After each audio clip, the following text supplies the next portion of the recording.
Father ꯗꯣꯛꯇꯔꯒꯤ life ꯊꯥꯖꯕꯅꯤ ꯃꯌꯥꯝ ngasi ahanba thaba yaba numit oiramme ngai thaba yadabani ke yawgi oir male yaramme ado hajikse yen nganu khara loksalluge phajalluge makon da phajalluge nimi tasalle adana chatlimni farmda ado ma'am aigi channel ase pai chagi channel ase nungsibiu support tobiyo phumde thamjage mathang mathang ma'am na request tor phum mathen mathang mathang khara kadoi tam tamna ekta nongda pulak jabadi yadabnina tam tamna khai khai dana charakadoi ne ado ma'am na request mathang mathang toro mathang mathang charakadoi amo amo ram mathang aigida challenge wang yaude yare na nang demand khar leire koi tamo yaholakadoi ne hi hi hi I'm Vidyarani Thonawjam hi mi ani change like shi namjam biram adom like adom ek ti sanga moroi khange ne jam nungai tabne khoi lekhai ji ek ti sanga moi khange pusi ke la ham thamne si channel ji goina leikhom je khara thokpani butthong chatpai ni makon lai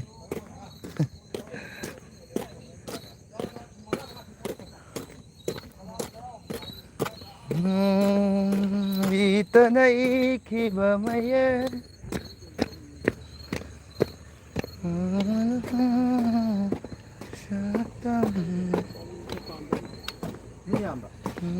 ngalak pro nga nomom di lakpa mali ne korfu kuman mathang da ding anu mapum tausidana yai yai khana yai nganu mapum khana yai nganu mapum khana yai madu oi nganu mapum tausidana amata yai yai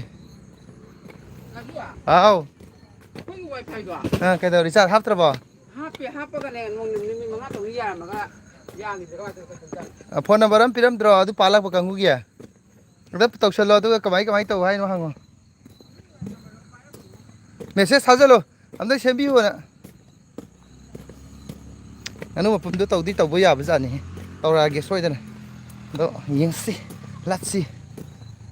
nganu mapum do hen thoi gi birthday doi tawra nganu mapum gi mota hataki hafta sida yen mapum moina tawsilaba aduga nganu mapum do sugoi soidabida hen thoi birthday je kuidreba ko day 25 August 25 taneba adugi day 25 tuda nganu mapum do adara sugoi soidabi poina tarokpadi kai kai me adudadi hen thoi mama ju yahol age hen thoi ji yahol age akoi family punna tawrake aduda tawsi kai kai me yabro yadabro me aduga yen mapum de antaki week sida tawraba ya de amtang haibirom ai nganu farm je yen nganu farm ji yoksale soidana tobiro torokadoi ne ado henthoi gi birthday 25 August de oina tawragi yabro yadabro like su namdira mo like su pusi ya ma thabela ne pusi gi 1k yogi live thariba ado smaina live tharaga nganu yen utpasi yaba yadaba leibane adudi uloi gi ko ado yodi yoksale to sigi sida lei sai nganu khara leibako macha khara amde thakala bane utpa yade ado nungai de si utpa weather budi sigi kano sida happy ne bako ado dai utpa yade nga utpa yade na yade na haibi leibane okay sum tawdana farm yoksan khre nganu loksan lage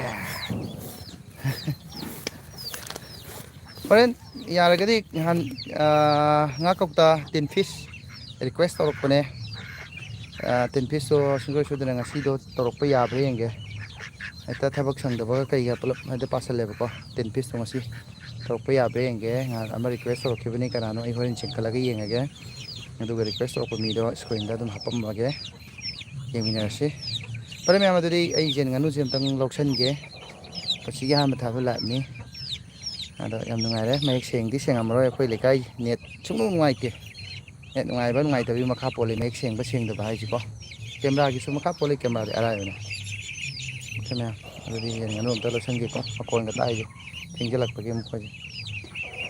okay ꯃꯌꯥꯝ, ꯍꯣꯔꯦꯟ ꯁꯨꯡꯁꯣꯏ ꯁꯣꯏꯗꯅ ꯑꯃꯨꯛ ꯊꯦꯡꯅꯔꯁꯦ.